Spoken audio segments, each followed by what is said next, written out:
상과염에 대해서 이야기해 보겠습니다. 상과염은 팔꿈치 쪽에 있는 윗팔뼈에 내측 상과와 바깥쪽 상과에 염증이 생겨서 생기는 증상을 이야기합니다.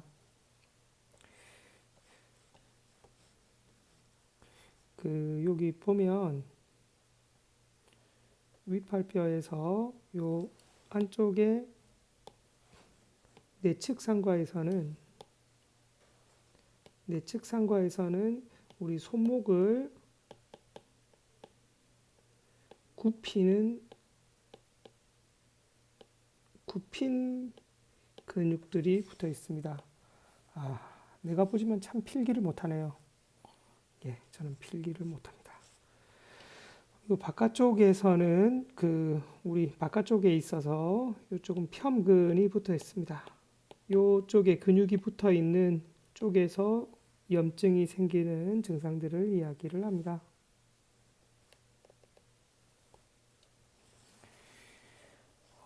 상과염은 손목을 굽히거나 펴는 근육이 시작되는 팔꿈치 부위에 동통이나 국소 압통이 생기는 증후군입니다. 동통이라고 하는 것은 움직이면 통증이 있다.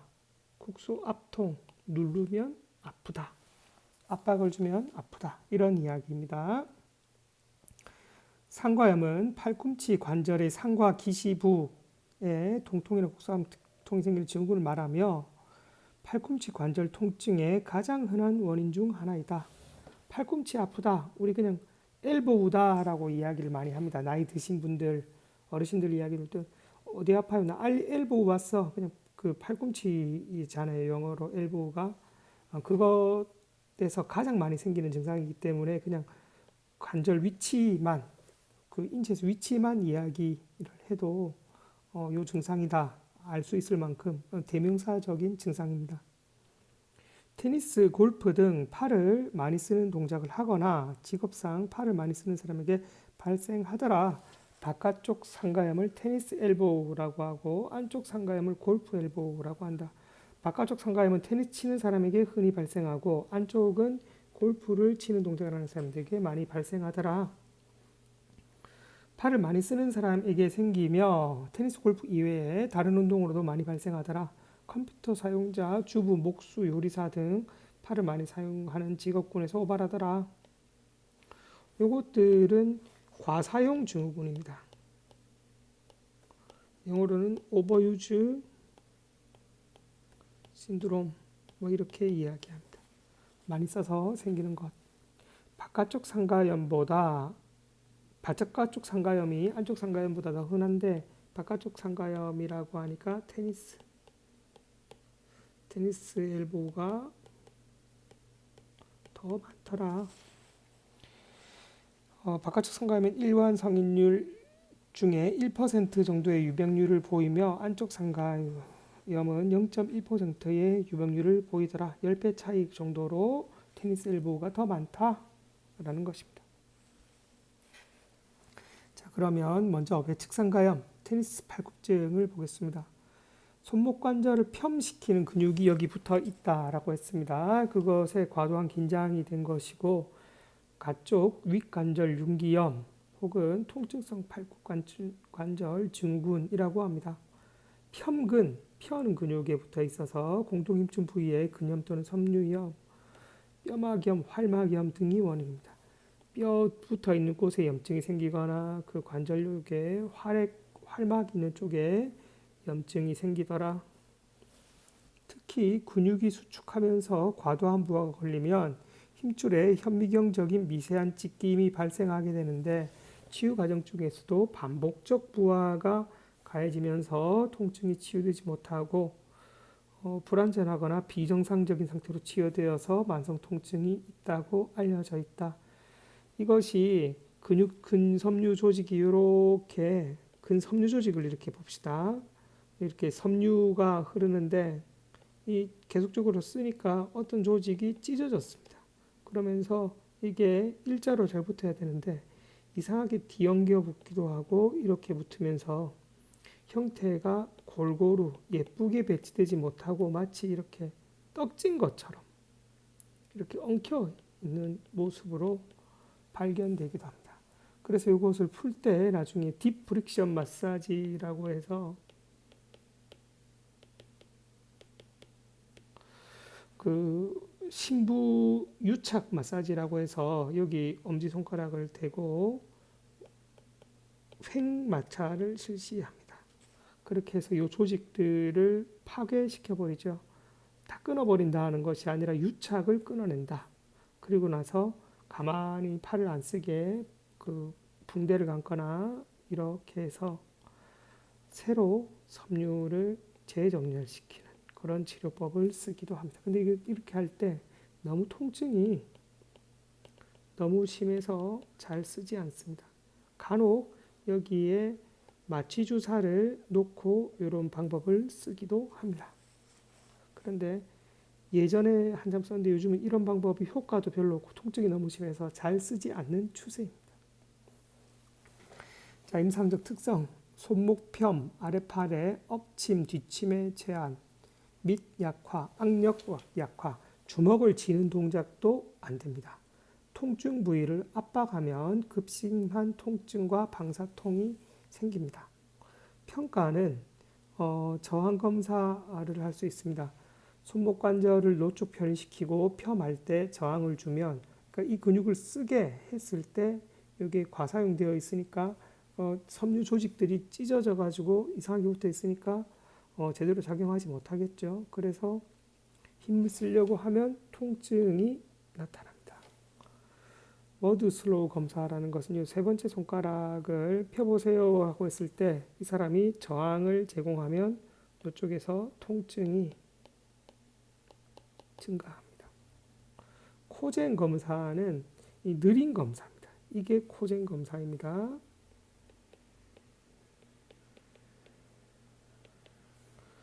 수동적 느린 검사로 팔굽관절을 펴은 상태에서 팔굽관절을 펴서 손목관절을 굽히면 이 근육이 늘어나야 되는데 아까 이야기했듯이 얘가 이렇게 유착되어서 엉켜 있기 때문에 늘어나지 못합니다. 그래서 이쪽 부위에서 유착되어 있는 부위에서 통증이 발생을 합니다.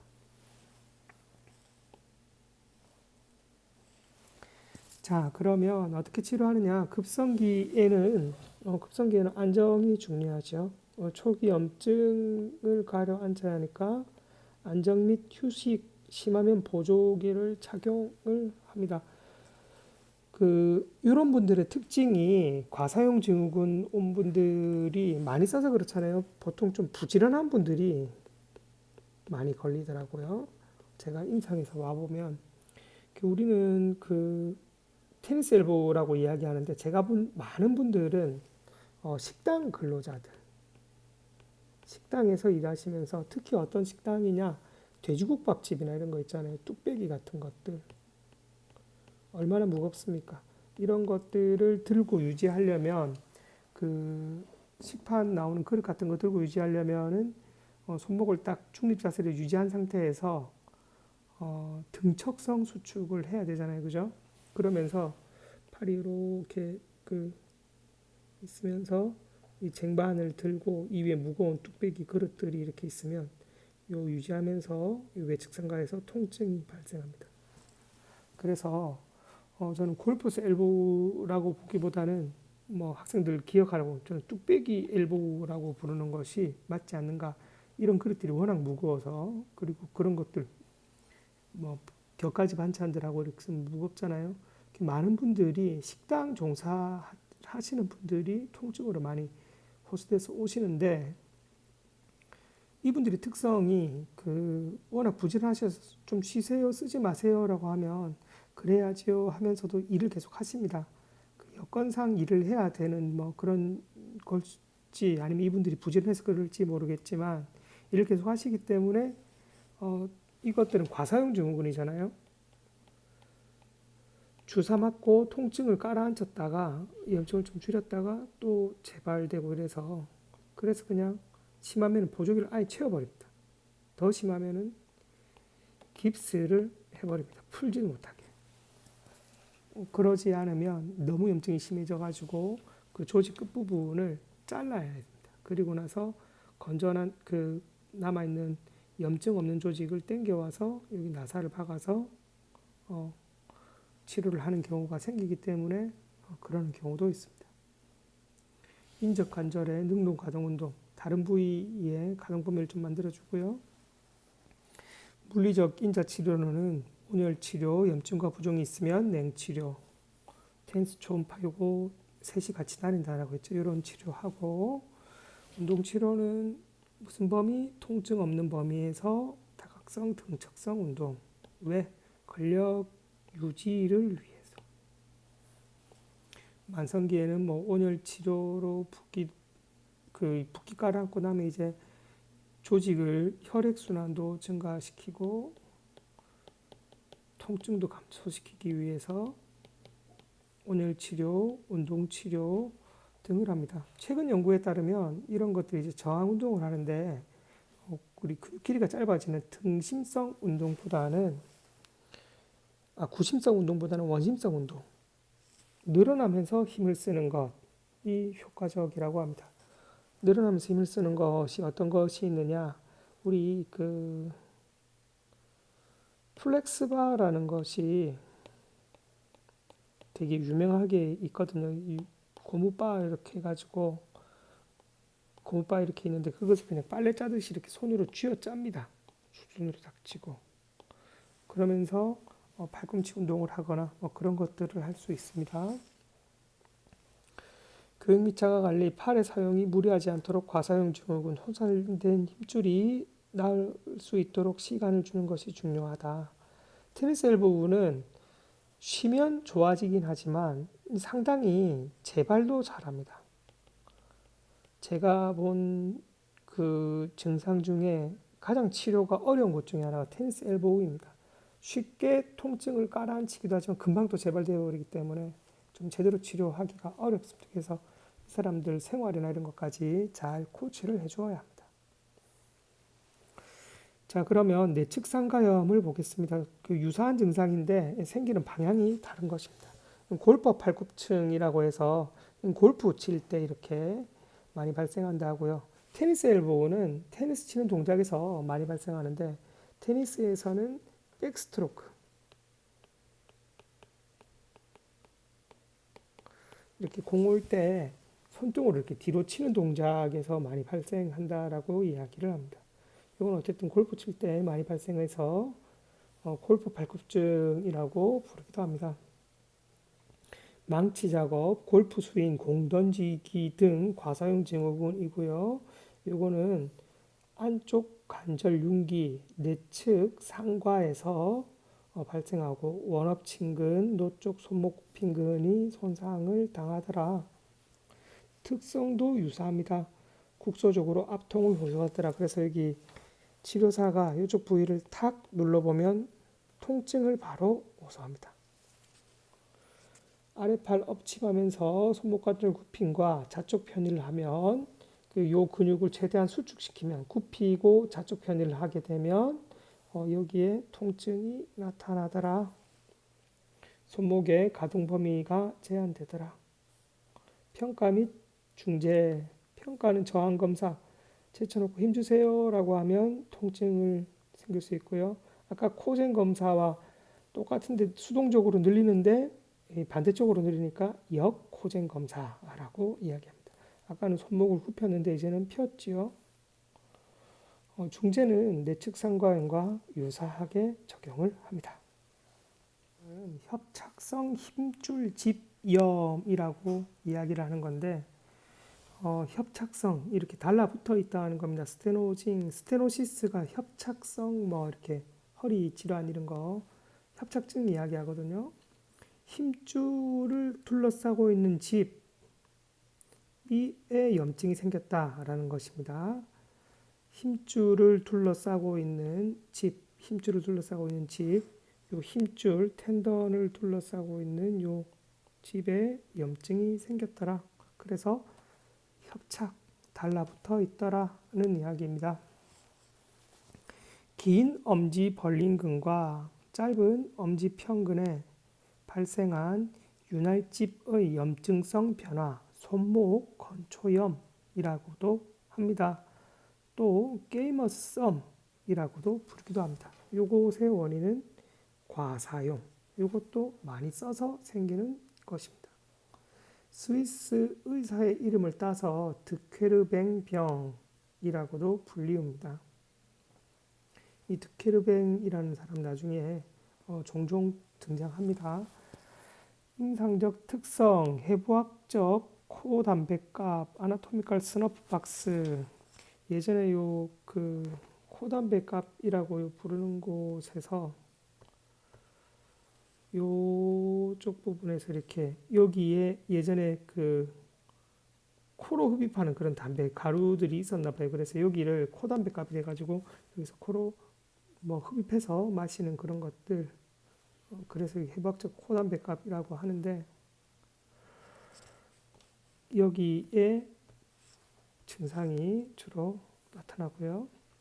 평근 구역의 손톱 등면을 형성하는 부종, 손쪽 등면을 형성하는 부위에 부종, 통증과 압통, 움직임 시 증가되는 통증이 나타납니다.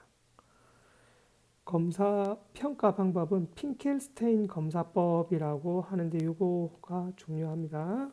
어떻게 검사하는 것이냐? 엄지손가락을 굽히고 나머지 손가락들은 이렇게 굽혀서 엄지손가락 위를 감싼 뒤에 그 우리 최고 넘버원 하는 자세에서 엄지손가락을 그대로 굽혀가지고 나머지 손가락을 딱 감싼 다음에 손목을 좌쪽 편히 하면 요거를 감싸서 이렇게 쥔 다음에 손으로 이렇게 감싸 쥐고 한 다음에 이렇게 편히시키면 이쪽이 최대한 늘어나겠죠. 늘어나야 되는데 이게 유착되어 있으니까 통증이 발생을 합니다. 염증이 생겨서 들러붙어 있는데 늘으려고 하니까 아프겠죠. 그것을 재현하는 통증 재현 검사입니다. 통증이 나오면 양성이겠고요. 게이머스 썸이라고 해서 요즘은 특히 스마트폰으로 뭐 많이 보잖아요, 그죠? 그래서 요 손상이 더 많이 빈번하다라고 이야기를 합니다. 요 핑클스테인 검사법이 이렇게 있죠. 말아줘 가지고 이렇게 하면 통증이 발생을 합니다. 중재는 급성기에는 안정을 취해주고 보존적 치료로 통증을 줄여주고 하고 냉치료, 텐스 초음파 치료, 통증이 없는 범위에서 다각도 등척성 치료, 만성기에는 단축된 부위나 이런 데로 온열 치료, 운동 치료, 근력 운동 이런 것들을 합니다. 많이 쓰지 마세요라고 이야기하고 이것은 상과염과 상당히 유사한 중재이기 때문에 간략히 언급하고 넘어가겠습니다. 자, 다음으로 궁둥구멍근 증후군이라고 해서 피리포미스 신드롬, 예전 말로 피리포미스가 이상근이라고 불렀습니다. 지금은 궁둥구멍근으로 이렇게 이름을 부르죠. 여튼 이상근 증후군, 이상근이 짧아졌다라고 하면 요 궁둥구멍근 피리포미스가 짧아졌다라고 생각을 하시면 됩니다. 개요. 간략히 내용을 살펴보면 궁둥구멍근이 두꺼워지거나 짧아져서 혹은 뼈대기 근염이나 궁둥신경근의 해부학적 이상이나 엉치 엉덩관절, SI 조인트 쪽에서 기능장애가 있거나 외상 등으로 이쪽에 궁둥신경이 압박받으면서 통증이 재현되는 것입니다. 임상적 특성을 보면 볼기 부위의 둔한 통증과 함께 자결감, 저림, 마비, 이상감각 당김, 엉치 쪽에 통증이 있거나 궁둥신경 경로를 따라서 사이아틱 너브 궁둥신경 따라서 이 방사통이 나타나기도 하죠. 그렇게 해서 요것의 주된 특징은 이게 디스크라고 이야기하는 증상과 상당히 유사해서 많이 헷갈려 합니다. 수액탈출증과 유사해서 수액탈출증이 디스크입니다. 이것으로 오인하기가 쉽습니다. 그것은 디스크를 치료하기 위해서 허리를 치료해야 되는데 이거는 피리포미스 굼구멍을 치료해야 되거든요. 그래서 증상은 유사하지만 치료 방법은 확연히 다릅니다. 그리고 이 피리포미스 지나는 곳을 눌러보면 차이점이 이때 압통이 발생합니다. 디스크에서는 여기 만졌다고 해서 통증이 나오지는 않습니다. 엉덩관절을 안쪽으로 돌림 시에 증상이 악화됩니다. 엉덩관절이 여기서 안쪽으로 돌아가게 되면 이 근육이 어떻게 됩니까? 늘어나게 되죠. 늘어나게 되면 이 신경근은 어떻게 됩니까? 압박을 받게 됩니다. 안 그래도 짧아지거나 두꺼워져 있는 것을 안쪽으로 다리를 돌려서 하면 이것이 늘어나야 되는데 짧아져 있는 상태이기 때문에 여기에 더 압박을 하게 되겠죠. 그래서 증상이 악화됩니다. 엉덩관절을 굽히거나 모으거나 안쪽 돌림을 일으키는 자세는 이 증상을 악화시킵니다. 왜? 근육을 짧게 만들기 때문입니다. 근육이 늘어나기 때문에 늘어나면 이 짧아져 있는 근육이 신경을 누를 수 있겠죠. 그래서 그렇습니다. 남성보다 여성에게 발병 빈도가 높더라. 이런 특성을 가지고 있고요. 신경이 나오는데 피리포미스 밑으로 지나가야 되는데 중간으로 나오는 기형이 있기도 하고 위로 있는 기형이 있기도 합니다. 이런 경우에는 수술적 방법으로 이런 것들 근육을 신경을 자르면 안 되니까 위로 보내서 꿰매기도 합니다. 자, 평가 및 중재, 프레이베르그 증상, 슈덱 검사 등으로 이렇게 누웠을 때 다리가 이렇게 바깥쪽으로 피리포미스가 짧아져 있으니까 다리가 바깥쪽으로 돌려고 하는 거예요. 안쪽으로 돌리면 통증이 증가되고 이게 짧아져 있으니까 이것을 다리를 바깥쪽으로 돌려버리면 이쪽에서 공간이 조금 쉬겠죠. 오히려 반대로 돌려버리면 이게 늘어나야 되니까 통증이 있고 그래서 이 바깥쪽으로 돌아가 있는 프레이베르그 증상이 있고요. 이렇게 굽혀서 안쪽으로 눌러보면 굽혀서 눌려서 증상을 재현해 보면 통증이 재현됩니다. 그래서 휴대 검사로 재현할 수 있고요. SLR 등으로 다리를 그렇게 스트레이트 레그 쭉 펴가지고 들어서 했을 때 증상이 재현되느냐 등으로 평가할 수가 있습니다.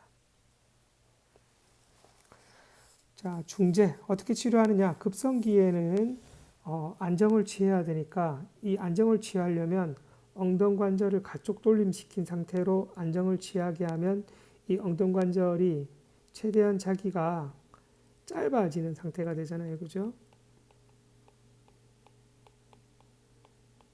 짧아지는 상태가 되면 이 근육이 팽팽하게 늘어나가지고 이 밑에 지나가던 신경을 포착하는 거였는데 얘가 짧아지면은 공간이 조금 생기겠죠. 그러면서 통증, 급성기 염증이나 통증을 줄여줄 수 있습니다.